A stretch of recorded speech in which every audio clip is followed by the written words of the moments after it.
Today's episode of Running It Back is here, and I'm glad it is. Today, my friend and fellow stand-up comedian Travis Tate is on the show.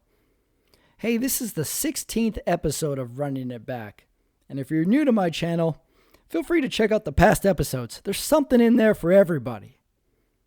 Not to mention, the Sunday Night Talk is my other show. Sunday nights, Omar Carmona and myself review the day in the NFL with thoughts, predictions, and lately we're just kind of pissed off at our own teams. A lot of season left. The Sunday Night Talk. Remember you used to have one of those with yourself every Sunday night before work or school? That's what it is. Today on the show, Travis Tate returns. He's been on a previous episode, and as you'll see, he returns with a vengeance. You're going to see why. We are running it back on the 1989 movie, The Wizard. Do you remember it? Here's what I remember. Super Mario 3, Fred Savage, Lucas, and the song, Send Me an Angel. Then, upon rewatching it, I was taken aback by Beau Bridges and Christian Slater, adventure, and a story of family. I thought this was a kid's movie. We've come a long way when it comes to video games, but the story of finding one's way to California and problems magically being fixed is timeless and will probably be told many, many more times.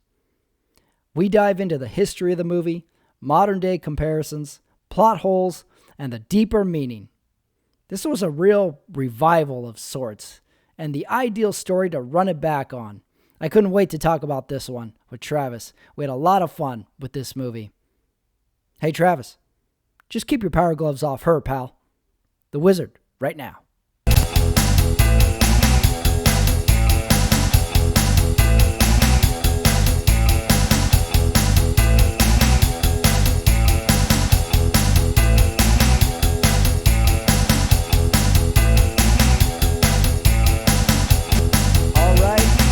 On the screen, making his second glorious appearance on the show, Travis Tate, my good buddy. How are you, man? I'm good, Patrick. How are you doing? Excellent. I'm doing well. Good to see your face. Yeah, really. We haven't seen each other since the last show of these, the last Zoom screen show. It's been a few months. Yeah, it has.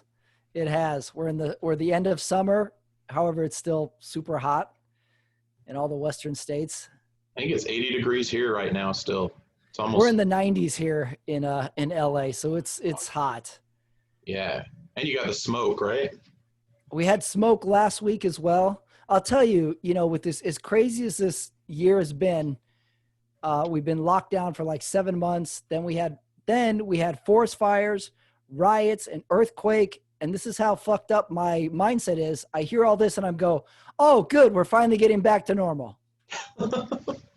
My brain is totally backwards. We fear Mother Nature, therefore things are normal. Yeah. I was like, somebody get a microphone in front of Weinstein. I got to feel human again. Unbelievable. Well, I'm glad I have you on because we have a super special Running It Back movie review. Special indeed. It's very special indeed. There's a few items I want to run it back on, and I have to find the right person to do it because no one will talk to me about it. And this was one of it. I was like, I'm going to float this idea to Travis. We're of the same age. We enjoy more or less some stuff. We could differ on a few points. I'm going to have to float to Travis a review. I have a son that has autism, so I can clearly comment on this. We're going to go deep on this. Yeah, because the movie we're going to review, we're going to run it back on to say is The Wizard. Yeah. The 1989 film, The Wizard. First of all, how did you rewatch this? Because it's not streaming anywhere. It's on HBO Max, so I watched it on there. My son has a subscription. Oh, very nice. I rented it on YouTube. Children. Yeah, you have children too. You can hit this from a few generations. Yeah. I rented it on YouTube. Oh, okay. I did a little deep research on it. So we rewatched the movie. First of all, how long had it been since you had seen it? When did it come out? I probably saw it in 89. I probably saw it in 1990. That was probably the last time I saw it. Did you see it in the theaters or on No, VHS? I don't I remember saw how it on I first VHS. saw it either. I Probably me know I too. saw it on VHS. Probably me as well. Rented it, watched it a bunch of times. And then it's stuck in my memory, though. I remember a lot of parts of it. When I rewatched it, I was like, yeah, I remember this. I remember that. A few little surprises. But I remembered a good amount of it. I forgot how much of it takes place in rural Utah, like southern Me Utah. too. Yeah. And I also forgot Christian Slater was in it. Oh, I definitely forgot the heavy hitters that are in this Bo movie. Bridges. Bo Bridges, Christian Slater, Fred Savage, a bunch of faces you'll recognize too from other movies and stuff. Well, here's my opening question for you upon rewatch.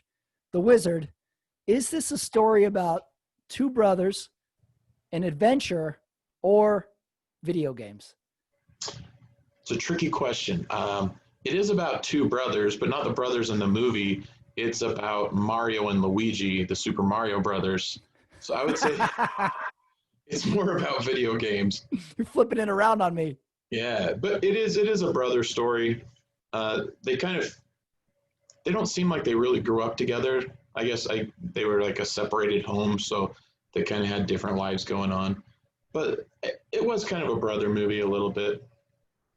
I thought it was, yes, on rewatch, this is a broken family movie. Mm-hmm. The two brothers are the main characters in it, but you watch it and you kind of are piecing together a really complicated family tree of drama. It's almost, if you took the video game part out of this movie, you still have a movie.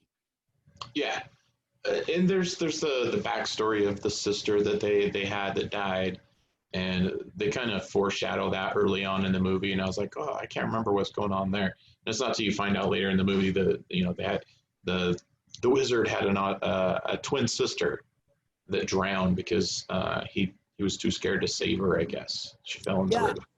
Yeah. So much family stuff going on. It's almost its own story. My first question, Fred Savage, the main brother, Corey, is a half brother of Jimmy. Did we Mm-hmm. fully, and we never meet Fred Savage's mom, right? That other No. mom in the movie is Jimmy's mom. Yeah. So I think Bo Bridges was the father to all of them. And Right. then, They shared a father, right? I got that far. yeah, they didn't talk about Fred Savage's mom at all. I guess maybe we'll just assume it was the mom from the Wonder Years. Yeah. Let's assume that. Yeah, because I was watching, I was like, all right, am I missing something? I'm not quite sure I'm piecing this all together. It's spoken on very quickly in the early part of the movie. So Fred Savage and Christian Slater are full brothers in the movie, right? Yeah, I think they had the same mother. Okay, they have the same mother and father. And then Jimmy, Fred Savage, and Christian Slater share a father. Is that right? That was the impression that I got. Yeah. Okay, me too. I wasn't sure. That's the basic setup of it. So we already have this built-in family stuff going on. And Bo Bridges, the father, does not have custody of Jimmy. He's with the mom and her new husband. Yeah, her new husband, he's like the classic 80s jerk guy. Like Classic. I thought so too. Classic 80s stepfather. Things, and he was always just like the jerk that you wanted to punch. Yeah. Yeah. So great. Like just that talk alone, we already have a setup here for drama. Mm-hmm. We have good details in the works. Here's my reviews of The Wizard when I did a little research on it. Here's the description. After his little brother Jimmy is put in a mental institution, Corey breaks him out and the pair run off together to California. On their travels, Corey meets a girl named Haley and discovers that Jimmy is a master at playing video games. With talents like his, he could easily win the top prize of $50,000 at Video Armageddon. While the three travelers hitchhike to the competition, the boys' parents hire a bounty hunter to track them down. Rotten Tomatoes score, what do you think The Wizard has? I'm guessing 47. You're very close. Rotten Tomatoes, 32%. Oh, wow. I overshot a little bit. That's about right. That's about right? I think so. I think so too. I was like, ooh, this is a little slow for kids. I agree. That's what I thought at the time. I was like, I thought it was going to have more Power Glove. This movie is long. Yeah. There could be 20 minutes of this movie cut out very easily. And upon my research, I found out that the first version of this movie was 2.5 hours long before the final edit. So there was more stuff even to it. Here's Roger Ebert's review. Roger Ebert gave it 1 star. Okay. Here's his review. It was only thumbs up or thumbs down. This might be his individual review. Okay. I'm going to say it was a thumbs down if it was 1 star. 1 star, he gave it a thumbs down. Yeah. Roger Ebert review. It was only after the 3 kids arrived safely at the championships that I began to question the ethics of this film, which is, among other things, a thinly disguised commercial for Nintendo video games and the Universal Studio Tour. Roger Ebert, not wrong. No, that's pretty accurate, actually. Not also, necessarily wrong. Just a display of bad parenting all around. Like, none of the adults really are very good in this movie. Like, even the adults that give them rides end up stealing from them. Or how many times do they raise money and have all of it stolen? Like 3 times. That's true. This is a tough beat for adults in this movie. They're all negative except for maybe say the very, very end. Mm-hmm. But every adult in here is portrayed kind of poorly. I also like the kid just like instantly is good at video games. The late 80s, early 90s, it was the quintessential era for kids just magically having powers, or they discover this secret talent that they never knew they had, and they're instantly the best in the world. This is a good savant movie. Yeah. Along the lines of other great savant movies throughout there, anytime someone discovers a talent, this one's up there. I do give this one props for that. This one hit it just right, I think. And interesting you say that. This movie was pitched as a video game movie of the previous movie Tommy, I found out. The pinball Tommy. Here's an interesting fact I found out. This movie was made due to a delay in ROM chips to the North American product market, prompting the idea of the movie with heavy product placement. So apparently there was a delay in production of Nintendo games, and they decided to make a movie in the interim. I mean, if you can't sell them, I guess make a commercial. I think that was the thinking. They were like, well, we haven't made a movie. Let's make a movie about this. One thing I noticed, playing an arcade game doesn't translate to playing a Nintendo game. And then at the end of the movie, when they have to play Super Mario Brothers 3, they're using this weird joystick. It's almost like an arcade style setup for a Mario Brother game. Like, that'd be completely different buttons. Everybody instantly knows exactly how to play it. Like, it would take me 5 minutes to go, okay, this is jump, this is run. It's kind of weird. He was good at that video game. All 3 of the finalists were good at that video game instantly, and they had never played it. So a little bit of a stretch there. As I found out in my deep research, though, Super Mario 3 had been out for 1 year already in Japan, whereas the U.S. it was revealed then. So Japanese got the jump on us. Here's my first detail of the movie that I would say impressed me. The music, the opening scene, great music. The ending credits, great music. Yeah, I think it's by a band called the Bodines. I think they're one where he's walking along the road all by himself, just carrying his little lunchbox. He's walking along the road. There's a policeman looking for him, and it's a great highway shot. Mm-hmm. Yeah, it was a good shot. It's great. Yeah, this movie is also a great highway shot movie. All the shots of the Southwest, the empty highways, great cinematography. Good. They got some Goblin Valley, I think. Mm-hmm. That's where I think all those interesting rock formations were. Yeah, they did some work on like finding areas to get the backgrounds. They did a good job there. Excellent. Next note, the cast. This is a star-studded cast for 1989. We have Christian Slater, Beau Bridges, Fred Savage. Those were the big 3.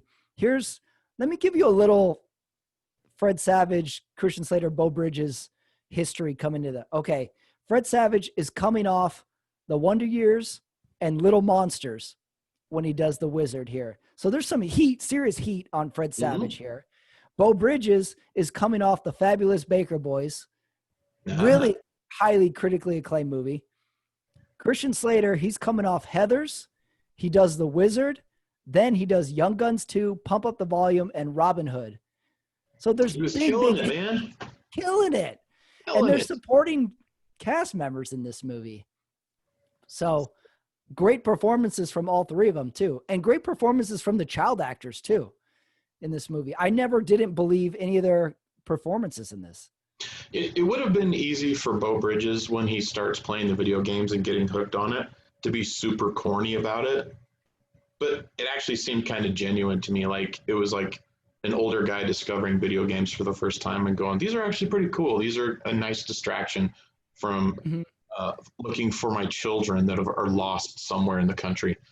Yeah, he's lost two of his children are on the run. He has no idea where they are, and yet he gets into video games a little bit.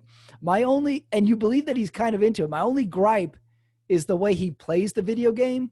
They never get right. They never get that right in movies. Right. He's hitting the buttons too frequently. Here's what movies never get right that never translates into film.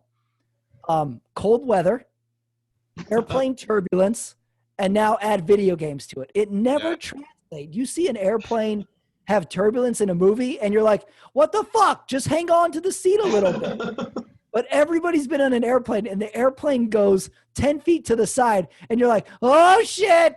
And in cold weather, it never seems cold. You're like, what's the big deal? And now add video games to that list that it just doesn't translate in film, I think. I think it's because they're acting like they're playing a video game. Just hook up a video game. Just let them play a video game. It'll be more natural. Great point. That's how you fix this. You just film them playing a video game. Right. They were just plugging it into random TVs the whole movie, so why not actually do it? I don't know. I believed it for half a second. I was like, oh, no, okay, this is sticking out. I never saw those yellow and red cords that we always had to use. Did you ever see those once? No, I didn't either. Yeah. How are you plugging it in? I don't know. Later. Also, this was the first time I saw someone take the video console with them. I never fathomed that you could take the console with you and plug it into other TVs. I thought it was built into my TV in the living room in my 9-year-old brain. And how did that survive when they stripped their truck? Yeah.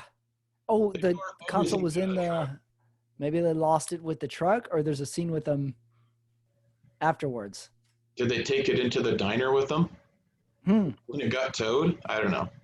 Well, I did write down a lot of pending questions that I have on this movie. But before we get to that, my first question is, Fred Savage, is there an alternate universe where Fred Savage becomes Tom Hanks? He has the career. Fred Savage is great in this movie. He's great in the Wonder Years. He's a great kid actor. Why doesn't he get bigger and more dramatic roles, you think, after this? I think when he was a kid, he was really good at imitating how an adult would act. So he would be like the kid that was acting just like a grown-up. But when he became a grown-up, it was like, okay, you're just a grown-up now. It wasn't as big of like a special gift once he became a grown-up. You're like, okay, that's how you're supposed to act. Yeah, he really does nothing after this. I read his IMDb, and he's done, some TV. He had a sitcom. He directs a lot, I think. Yeah, you're right. He did stay very active, but not in front of the camera. Yeah, he was in the Austin Powers sequel, and he was the mole. He does great work, but not in front of the camera. So I see, if I were to really split hairs, I see him taking a more Michael Keaton type of acting role where he can be intense, funny. Why didn't that happen? Were we deprived of a Fred Savage career? You think he's going to have a late 40s comeback? I would like to see that. I would like to see a good second act from a Fred Savage. Wouldn't you? Yeah, why not? Do a Wonder Years follow-up. Yeah. Or What see it about all some sort of Wonder Years reboot where now he's the father, and then the kids are in that role, and he plays the father role. There you go. As I thought it was great. Winnie Cooper, bring back Winnie. Bring her back. We would watch that. Yeah, I'd at least give it a try. Oh, definitely. They can put it Absolutely. on Quibi.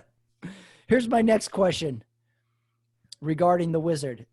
Okay. Can we safely say this movie is Rain Man for kids? It's pretty darn close. Yeah, it's two brothers. One of them has special needs, and they're out on the road just trying to find their place in the world. Yeah, I'd say it's Rain Man for kids. That's a good analogy. I initially think so. I think it's 65% of the way there, but I need more brother to brother interaction. I need more brother to brother drama, and I need a autism kid freak out at some point. He never freaks out in the movie. He stays pretty docile. So I needed a little more drama between the two of them to achieve full Rain Man status. He really only got upset once, and he basically just left the room when he lost to that. What was the kid with the power glove? That Lucas.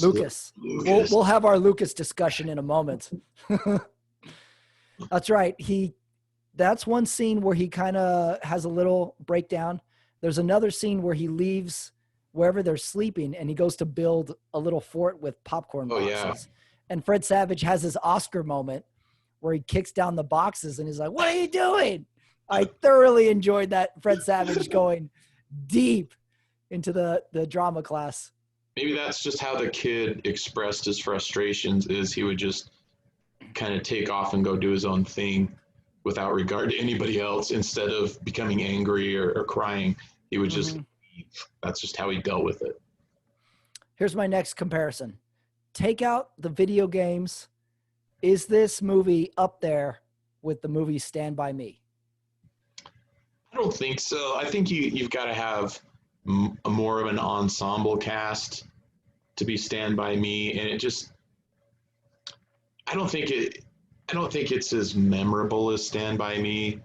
But then again, when you look at kind of how there's professional video game players now, maybe it did affect more people than I'm giving it credit for, because they're imaginary, championships or whatever. It was like kind of like the Karate Kid. Where the All Valley tournament. Yeah, did they really have those tournaments in those days? I don't know. Maybe they, but I don't think it was that big of a deal. But it is now, because maybe that kind of put it in people's heads, like maybe that's something we should be doing. Yeah, I'm of the thought that the video game aspect of this movie is its biggest flaw because it dates the movie. Yeah. But now that you mention it, this is a movie for a generation of kids that grew up on those video games and still play video games. Mm-hmm. I think it's more in the realm of like Karate Kid or Rocky than it is Stand By Me. Because it didn't really, I mean, I guess the Wizard, he actually kind of grew a little bit and kind of came out of his shell. But everybody else, they decided to be nicer to each other. But other than that, there wasn't like this big coming of age moment like in Stand By Me. I'm exactly with you on that. We need a little more perspective or self-awareness from the characters to achieve. If Stand By Me is the senior, the Wizard is the 8th grader about to graduate. Yeah. It's on the path. But right. it's not enough. There's not enough meat there to really, really hit home like Stand By Me does. There's some seriously good moments in Stand By Me, and the Wizard kind of skirts along, and it's more fun than it is deep. I mean, I guess there's the girl that they meet.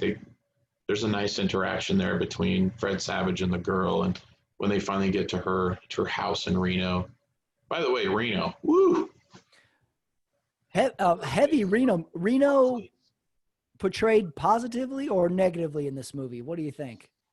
I think it kind of seemed a little like Las Vegas in the movie. When you actually go to Reno, it's like that's not what was in the Wizard. Not at all. Yeah, Reno played a central role in this movie for about 10 minutes. Reno is a character in the movie, and it is a character in real life as well. The other thing I was thinking of this movie, this is the ultimate young boys adventure movie. You got a journey on the highway. Every boy wants to run away from home at some point. So you got an adventure on the highway. You got two brothers. And then you incorporate a girl who's slightly older than you who hangs out with you willingly. Right. That's every boy's fantasy. They're like, oh, this girl was like talking to us and is hanging out with us. And then a skateboard and a video game console, and you have everything a young boy ever wants in their head. No, that's spot on, actually. I did like when they get to Reno and they start winning some money, and all of a sudden Fred Savage is like a high roller. He's like, keep the change. I could have done without that scene. I thought that was really silly. Where they're in the arcade, but there's a young girl cocktail waitress working there selling bubble gum. Like, what world is this? Hello, child labor laws? Cut that scene out of this movie. God damn it. Like a 12-year-old walking around with a tray selling candy. In a cocktail waitress's outfit. Like, could have. Yeah, come on, cuties. Could have done without that. Yeah, it was weird. Here's my next pending question. Okay. How badly did you want to go on the Universal Studios tour after seeing this movie? As a kid, I really did. Like, I've never been to Universal Studios, and even watching it now, I'm like, I kind of wish I would have done it because most of that stuff's not even there anymore. Like, Wait, I think you've never been to Universal Studios? No. Oh my God. I should have gone when I stayed with you down there because you're like 15 minutes away from it. I'm very close to Universal. You're right. Yeah. Yeah, I saw this movie, and first, as a kid who grew up in the Southwest, you see Universal, you see California, and you're like, I got to get there. I don't know what goes on there, but I got to see what's going on at Universal. I think every kid has a little adventure in the back of their head who doesn't grow up in California, and the adventure is, I don't know what I'm going to do, but when I get to California, I'll figure it out. Right. I just need to get in the park and have some fun. Life's going to work itself out after that. We'll figure it out when I get there. So we all have it at about 9 years old. Some of us have it at 32 years old, but we all have it. Once I get there, then I'll figure it out. Question number 2. Did you ever play with the Power Glove? Did you ever know anyone who owned the Power Glove? I've never actually even seen a Power Glove in my entire life. I didn't know anybody that had it. It looked stupid to me, to be honest with you. Like, it's just a remote on your hand. Why not just use the remote? That kind of stuff I always ended up breaking anyway, so I was never going to get one. So were you impressed by the Power Glove scene, or you knew right away that it wasn't? No, I'm not really. Because I was impressed. I was like, what the fuck is that? I was a bit of a skeptic when I was younger, I guess, because I was like, I would rather just use the remote. Huh. But like you, I never known anybody who even owned one. It was an old wives' tale as far as I was concerned. So very mythological. I probably actually thought it was just a prop for the movie, to be honest with you, because I didn't know anybody that had one. I don't know if I even ever saw them in the store. Me neither. I never saw one ever. I think they did it just for the movie, and they're like, yeah, let's put some out there and see if it sells. Yeah, I think it was a good product placement, and it just happened to fit perfectly in the scene. It fit like a glove. It fit like a glove. Well, how about that scene? What's your favorite scene of the movie?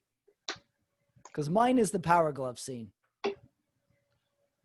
The Power Glove scene is pretty funny. Lucas is like, he's like the younger brother of Johnny from the Karate Kid. He's just so cocky, and like his stool pigeons or his toadies, whatever you want to call them, they carry around cases full of his Nintendo games wherever they go. Oh, so perfect. They're like, whoosh, rip it open. There's like 10 games in it. What do you want to play? You know, are those video games, those Nintendo video games, the little plastic cartridge, you'd carry them around, you collected them. Would those be like our 8-tracks to someone in the 70s? Yeah, I think so. Collected them. They were extremely inefficient and boxy and problematic, but everybody had their own collection, and they sort of came and went with technology. I still have a bunch of them, actually. They still work. I've still got a Nintendo. Really? The Tate actual was thing Super Bowl. works? Yeah. Oh, I impressive. had a couple of them. One of them was it would work once in a while, but I've got one that works really well. Plus, you can buy uh, these little systems that'll play the cartridges like it's a brand new built thing. But Mm-hmm. you can get one that plays the 8-bit Nintendo, Super Nintendo, Genesis. You just plug the cartridges in and it still plays it just like it did before. Yeah, it's impressive. It really is. If you want to play the old school games, it's literally about $55 away Yeah. from the whole catalog of games. And there's some that have the games programmed in it already. I think it's like a little mini Nintendo. Totally. It's impressive. I had one a few years back where it was the controller and you plug the controller into the RCA inputs and you Mm-hmm. had 50 games. Problem is now TVs don't really have RCA inputs. You can need a few adapters. That is true. We've gone through. That's how you know you're getting old is you can count multiple pieces of technology that are obsolete. Mm-hmm. VHS, RCA adapters. I don't even know the last time I saw an 8-track. You talked about 8-tracks. Record players are all over the place. I bought a record player a few years ago. I never use it. I was just like, oh yeah, I'll use this all the time. Never use it. I just say, Alexa, play something, and it plays it. Mm-hmm. Yeah, 8-tracks had a short life, and they sort of came and went really quickly. You had to be the right age to consume 8-tracks because the technology replaced them pretty quickly with cassette tapes, I think. I remember my dad had an 8-track player, and he hooked up a bunch of speakers around our living room. And it was the 8-track. One of the 8-tracks he had was like a train. So it would play like the train was moving around. It would go from speaker to speaker like it was moving around the room. It was kind of weird. Yeah. When I was like 7 years old, it blew my mind. It's like this is cool. There was also a time and a place where speakers and a home sound system meant wealth, meant impressive. Like, dude, check out my speakers, my home sound system. And that was a big deal. I think when I was around 12, I got my own. It had a record player on top, and then it had 2 cassette players so you could record, and then it also had a CD player, and it had its own little entertainment system and these tall speakers. It probably cost $150. It wasn't high quality, but to me, it was like the epitome of awesome. Like I can listen to Milli Vanilli now. Whew. Can you imagine that technology inside of one piece of plastic console? Yeah, now it's in your phone. Now it's everything's in the phone. Everything. I had the uncle who had the massive sound system, but not only the sound system but he had the super impressive sound equalizer. Ooh. With all the knobs. And of course you would go over and you would mess with the knobs, and no doubt 45 minutes later he would come out like, who messed with my knobs? As a kid, you just see things that turn and go up and down. You have to touch them. Oh yeah. What does this do? I got to find out. Absolutely. What is your favorite scene in the movie? I'm trying to remember.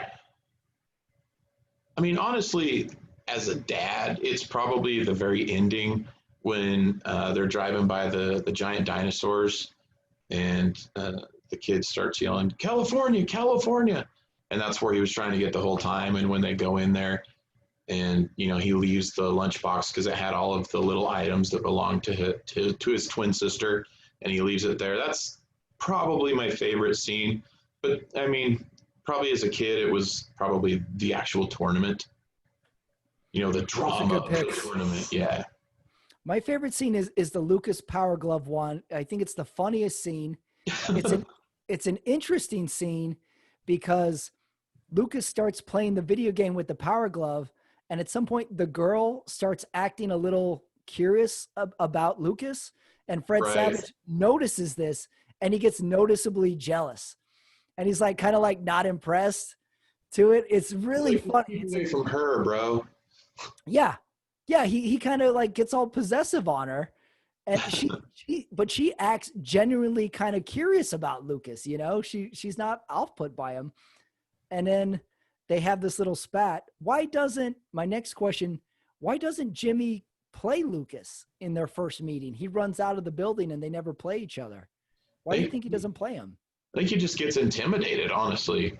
He's like, this kid's older than me. He probably reminded him of somebody at school that picks on him, something like that. And he probably just got intimidated. See, to me, I think that would be a good time for the freak out. Yeah. Where the kid has a moment and Fred Savage has to deal with it. It can be a really intense scene. It can be a really embarrassing scene, but he just doesn't play him, and Lucas sort of wins the battle. How about Lucas in general? What do you think Lucas's backstory is? Where are Lucas's parents? I think his parents probably own a construction company in their small town. They probably bully the mayor and the city council to get things they want. They park wherever they want. Is Lucas wealthy? Is he well off? I got the impression that he was from Nevada. Money. Yeah, I got the impression he has a little bit of, or his parents have money. I mean, he basically was bragging that he had every Nintendo game ever made. I mean, do you ever know a kid like that where it's like, I have all the games? Because like me, we would have a few games here and there. But to have all the games, that was just like, it'd be like driving a Tesla now. Like, I've got a Tesla. Mm-hmm. So I think he was just kind of like a show off. He was kind of snotty and spoiled. Any guy that has stooges following him around is probably, kind of spoiled. Yeah, great bully, great villain to this movie. I see Lucas as being maybe 1 or 2 years older than Corey, the Fred Savage character. Mm-hmm. I see him being an only child. I see him being the child of a absent father who works a lot. The father's never home because he's always working. Yeah, I think you're right. A bit of a mama's boy. The mom basically raised him herself. He's a bit of a mama's boy, but he walks all over her. She doesn't have any discipline over him. He's got cool clothes. He's got cool vision clothes. Got a jacket. He's wearing a trench coat in that first scene in Nevada for some reason. So that's what I see Lucas as. What do you think happens to Lucas after the video game tournament? I think if you've watched the show Cobra Kai, that's exactly what happens to him. He gets crushed. He never quite recovers from it. He's living in a motel somewhere. He's still got his 8-bit Nintendo, but he's got all the games.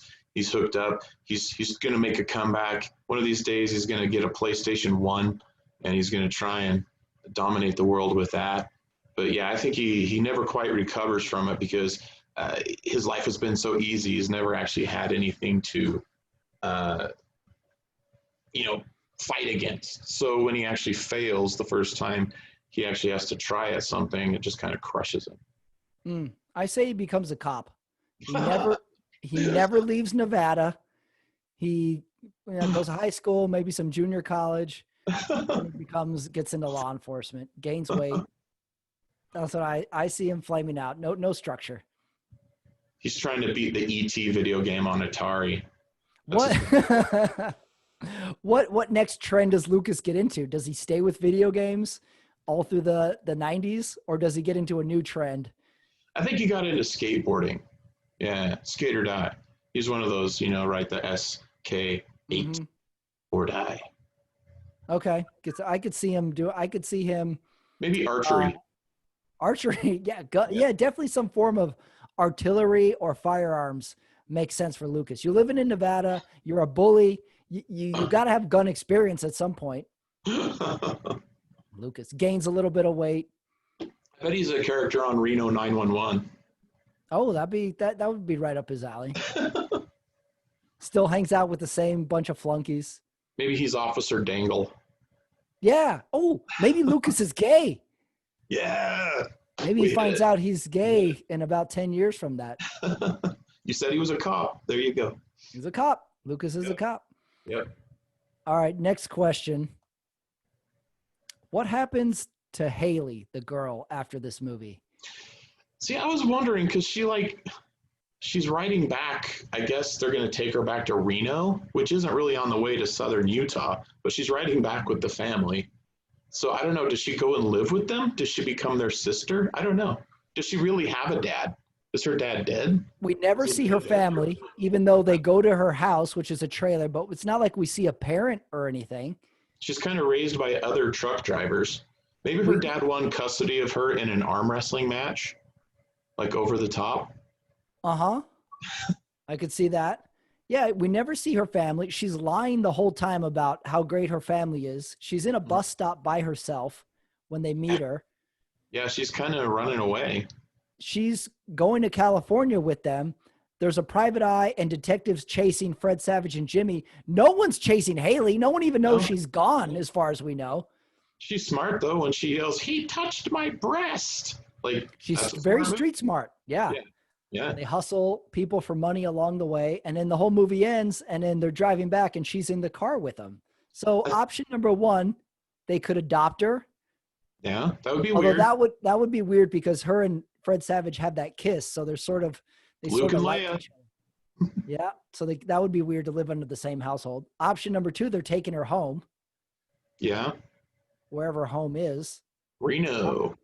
Option number three, she goes right back to the bus stop and befriends two more younger boys on an adventure. I like to think that she's a guardian angel. Oh, maybe she's not even human. Yes. Yeah, she just disappears. Man, scale of 1 to 10, how much therapy does Haley go through in her life? I think she needs all the therapy, and she probably becomes a therapist because she's smart. You know, she knows what's going on. Maybe she lies her way into Harvard and becomes a psychologist. Oh yeah, or that's good. She lies her way through life into success. Yeah, fake diplomas on the wall, but people are like, she's the best. You got to go to her. And she's getting cash. How long does the Fred Savage Haley relationship last after this movie? How far is it from LA to Reno? It's probably a day's drive. Yeah, probably. That's it. They didn't have Zoom back then. That's true. Yeah, that was it. Forget Zoom. Remember you liked a girl in school and then it was summer break? You never saw that girl for 3 months. Yeah. That was it. There was no talking on the phone, no FaceTime. I got the impression they didn't even have a phone. Like they were a trailer out in the middle. I don't know if they had plumbing. It was out in the middle of nowhere. They didn't have any of that shit. It was Lord of the Flies to them. Yeah. That was it. All right. Next question. Here's the deepest question I could think of. What actually was Jimmy's disability? I got the impression he had autism. I don't know, I know Asperger's, and he didn't have Asperger's because Asperger's is a little more vocal. I guess he was slightly vocal, but it would be words here and there, but I'm no psychologist or whatever. But he would have some sort of, he's on the spectrum somewhere in there. But he was fairly high functioning. It's not like he was in his own little world or he was rocking or stimming or anything like that. He was just very quiet and unsure about himself, but he definitely, I know a lot of kids with autism, once they find something that they're fascinated with, like all their focus goes right there. So once he found video games, that was like, it kind of blossomed a little bit. Like he was actually having a little bit of fun. And, he told Corey, I don't want to quit, Corey. I want to keep going. So there's just a little of high functioning autism in there. We'll just say. I don't think he has autism. I don't think he has Asperger's, because if you're autistic, typically you're devoid of emotion. Yet his whole goal in the movie is get to a place where he had a very big emotional experience. So that I think he has PTSD because of the death of his sister. Yeah. And that was a traumatic moment. Also, it's funny that the little kid, they're so concerned with the little kid. He has a death experience where his twin sister dies and he shuts down. And then all the adults are like, what the hell's wrong with him? I'm like, are you kidding? He witnessed death of a sibling. And they're like, I don't get it. He's like, he's obviously traumatized. So I say he has PTSD.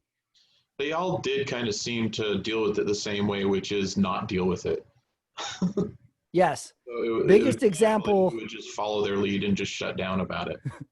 Biggest example, I'm going to give an award to the two most checked out characters of the movie. Number one is the dad of the ex-wife, because they're chasing their children. They go to Universal Studios, and in the scene where they finally find the kids, the dad has a soda. So he's like in the park enjoying the amusements, looking for a lost child. Diet, please. Diet. You guys got those pretzels? Oh, put some salt on that pretzel. Find my kid. Second checked out award goes to Christian Slater's character, Nick. They have this moment with him and Beau Bridges where they're having a fight. He's like, "You're taking my truck. You're drinking in my truck." You're like, what do you know, Dad? And then the rest of the movie, Christian Slater is just mildly amused to go on this journey to find his brother. All he does is sleep and eat. He always wants to eat. And we're going to sit right here. We're going to eat it right here, not to go. All his scenes are around him getting his dad to agree to eat. I think the only redeeming adult in this movie is the truck driver. I can't remember his name. I wrote it down. Spanky. Spanky, yeah. Spanky, he's on board.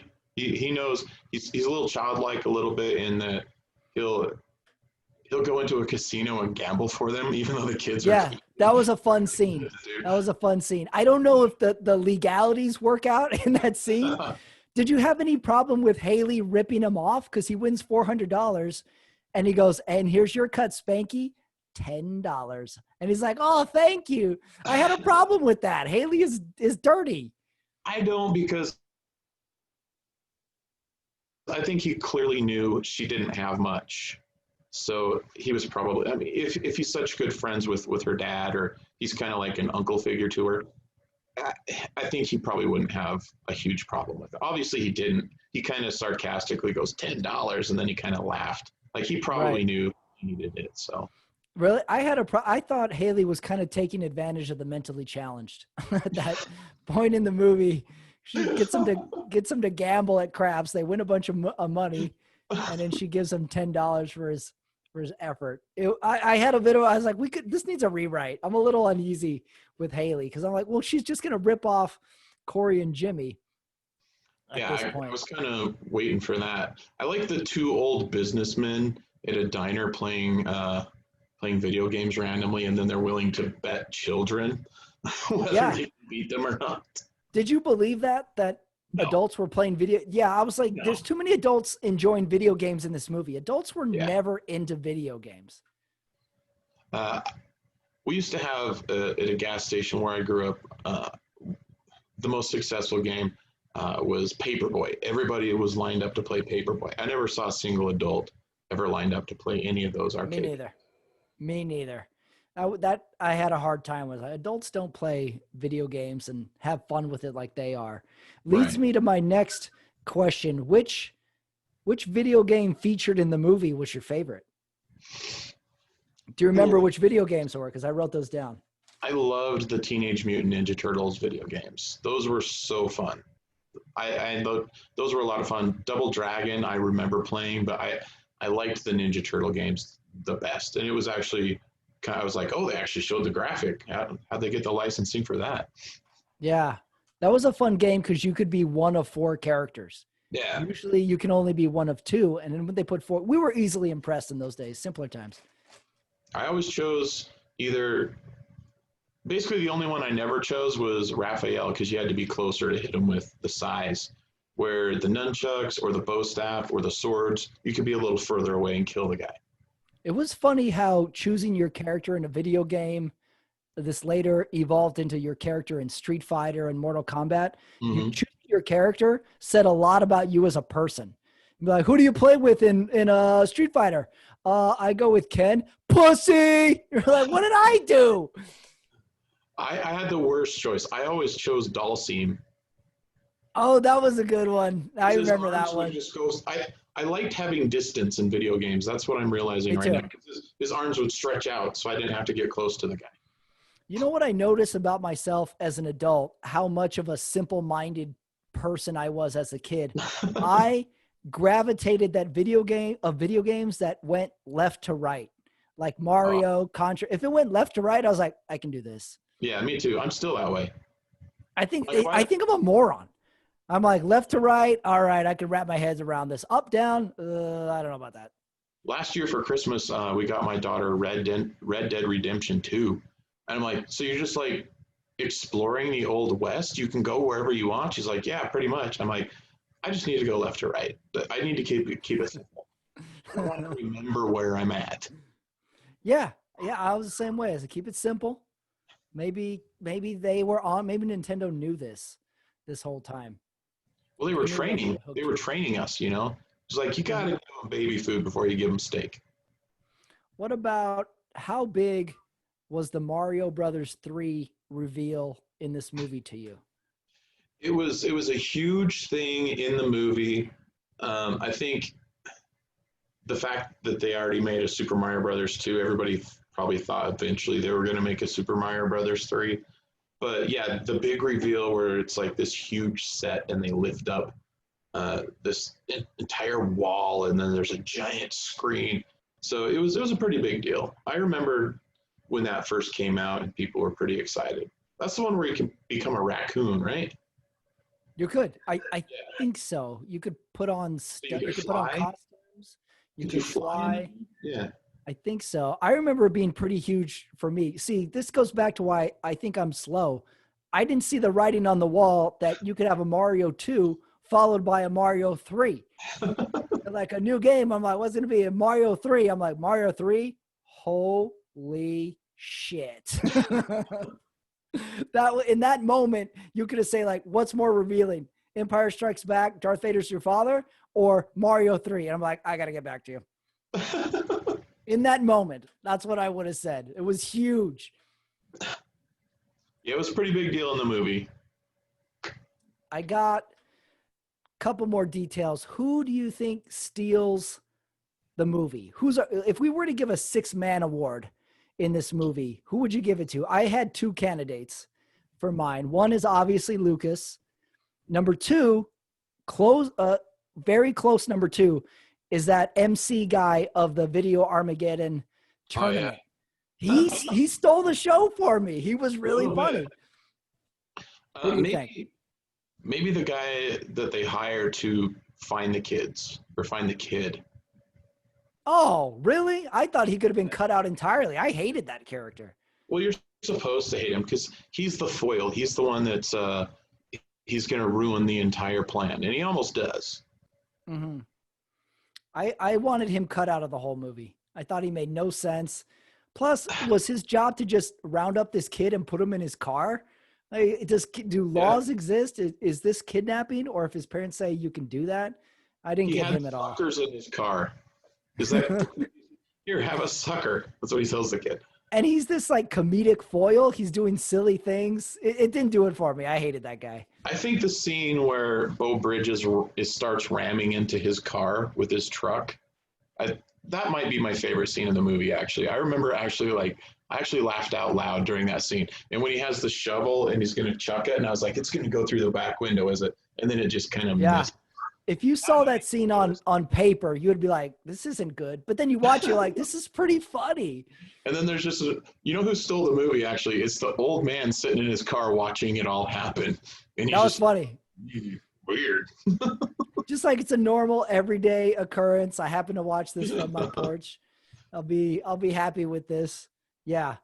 Still, I say my 6-man award is Lucas. He's the deepest character, and he's evil. He's an evil kid. He comes back later. Do you think Lucas could have a Karate Kid moment at the end where he actually congratulates Jimmy like Johnny did for Danielson? Or is that too out of character for him? I like him to stay evil myself. Yeah, I don't think he would do it. He's got that power glove. He's too cool. Maybe credit to the writers of this movie where they didn't write in the cheesy scene where the villain turns and actually helps them out at the end of the movie. Yeah. Kudos to that. I say keep him evil. Yeah, I agree. Although, if they didn't find Lucas in that diner, because he tells them where to go, he tells them, I know exactly where they're going. So there's another reason he steals the movie is because he's the one that progresses the story. Otherwise, the parents never would have found him there. Yeah, that's true. Lucas has a hand in getting them busted at the end. So maybe he's not pure evil. Because if he was pure evil, he would have said, never seen him. Oh, you think so? Yeah, Yeah. If I I'm think there's some pure good in there. evil Lucas and I hear of the guy, well, no, because Lucas would want the detective to find him so he would catch him and they would not compete Right. in Video Armageddon, right? Which is what he tries because he That's what his yells. intent. Remember when they're standing on the stairs of that building, and he yells, "Hey, there they are! They're right here!" So they go catch him. He gives him up. That's true. But he did. He told Bo Bridges and Christian Slater where to find him. So there's a little bit of good in there. At least humanity. Maybe he's still jealous enough that he'll sabotage their chance at winning the tournament once they're there. Mm-hmm. But he does at least tell the father where he can find his kids. You know what every good bully needs as a scene in a movie? Maybe this got cut out of the 2.5 hour version. He needs a scene where he talks shit to his lackeys. You know, like Yes. say Jimmy's like gaining on him, or they start to realize Jimmy's good, and one of the bullies goes, "Sure, maybe this kid is good," and Lucas needs to go, "Shut your mouth," and he knocks like the hot dog out of his hand or something. Every He's like, good "Come bully on, needs to you turn girl." on his henchmen. Yeah, he grounds them from playing his games. Yeah, yeah, definitely. Last question. If we reboot this movie for 2020, what video game, what activity, what's the main modality? Because we can't have Nintendo. Do we keep with video games and make it Fortnite? Do we make it NBA 2K? Or do we make it something like TikTok or making the better YouTube video? I think you stay with video games because video games are huge now. Maybe Fortnite is the classic choice there because I mean a lot of kids play like Metal Gear Solid or Grand Theft Auto, but that's probably they're not going to depict that in the movie of some 12-year-olds playing. Ah, look, he just got 80 points for punching a prostitute. You know, they're not going to do that in a kids movie. Right. So I think video games, Fortnite's probably a good choice actually. I think so. I think Fortnite's the obvious pick if we're going to do a game based around a popular video game. So Fortnite's good. I like the idea of competitive TikTok. What do you think? Well, maybe it'll be on Twitch because Twitch is basically YouTube, but it's people streaming their video games. So maybe throw Twitch in there somewhere. The only problem is they can't go around on the road and grift people playing video games at a diner because they Oh, we don't. need a good grift. Yeah. We need a way for them to make money on the road. Yeah, it's got to be some sort of online game where they can each connect and see, compete against each other, that kind of thing. I like that. I like that. Maybe we get Fred Savage in on it. Play the dad. There you go. He's the adult. Still bummed that Fred Savage didn't have a Tom Hanks career. I think maybe he just liked directing because I know he directs a lot of Disney Channel stuff. So Yeah. maybe he was just like, I don't want to do this in front of the camera stuff. We have to say he has stayed active. He didn't go away. Yeah. Just not in front of the camera. I thought it was the best. I thought he wins the movie overall. He's the main guy of the movie. He makes this movie work. Yeah, no doubt. Yeah, without him, I don't know if any other, because he always had that, he would talk like an adult. Even in The Princess Bride, he's just sitting in a bed. The entire movie, he's sitting in a bed, but it's just the way he talks to his grandpa. It's like an adult talking to an adult. I like how you can sort of hear, I looked him up. I like how you can sort of hear his Chicago accent from time to time. Yeah, you I can. thought that's funny. Yeah, I was like, okay, I think I know a little bit about this kid now. Let's go out on this. Give me your best line of, I love the Power Glove. It's so bad. The best line of the movie or the best line? What do you mean? I want you to give me the line, I love the Power Glove. It's so bad. Give me your best reading of that line. I would, okay, I'm Lucas. I put the glove on. I look over at the other characters and I go, no glove, no love. I like how you went off script with that one. Okay, I'll give you this. What does he say? What's the line before that? Maybe he just says it. Maybe no one sets him up for it. He just says it. Okay, I'll give you the Power Glove line, and you give me the keep your power gloves off her, pal line. Okay, here we go. I'll start us off. I love the Power Glove. It's so bad. Yeah, just keep your power gloves off her, man. Travis Tate, the wizard. We did it. Thanks, man. Thank you. That's it, everybody. That's the episode for this week. Wow, what a journey that was. I feel like I was on the road the whole time with those characters. So many memories being brought back.